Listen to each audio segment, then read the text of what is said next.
पहला तो ये था कि ये जो मास्टरमाइंड था ये लंबे समय से इन बच्चों को मिसगाइड करने का काम कर रहा था। लगातार उनके घर में आना जाना, छोटे मोटे मुकदमे करवाना, उनको बचाना। और इस जो ये घटना हुई थी, पहला जो हत्या हुई थी, इसके समय वो उनके घर में मौजूद था। इस बात की सत्यता की पुष्टि हुई है। दूसरा, ये जो मास्टरमाइंड था ये पहले और दूसरे मर्डर के बीच में मुख्य जो आरोपी है अनूप हत्यारा जो है, उसकी माता के साथ यहाँ खेत में इकट्ठे जीरी काटा करता, मतलब योजना बनाया करता। वह एक तो मर्डर कर दिया, इससे कैसे बचा जाए, और आगे कोई होता है तो उससे कैसे बचा जाए। तीसरा, इस बात की सारी चीजें यहाँ गांव में निकल के आ गई थी। पहली हत्या के बाद भी उन बच्चों के संपर्क में था, उनका हौसला बढ़ाने का इसने काम कराया। और हौसला बढ़ाने की हद करते हुए 13 तारीख को एक 751 का मुकदमा दर्ज था इस अनूप के खिलाफ।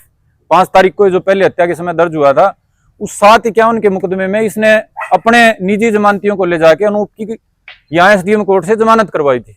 और चौथा, मैं आपको बता दूं, इसके विस्तार से तथ्य तो चार्जशीट में आएंगे, लेकिन उन लड़कों को और साधु राम के परिवार को और अनूप को मुख्य तारे को ये खर्चा देने का काम करता था। और इस दौरान भी ये खर्चा देता रहा, जिसके गांव में अलग अलग बहुत तरह के तथ्य निकल के आए हैं। जो पहली जांच हुई थी उसमें भी इसके खिलाफ काफी चीजें निकल के आई थी, लेकिन इसकी गिरफ्तारी नहीं हो पाई थी, क्योंकि बहुत तरह की चीजें चलती हैं।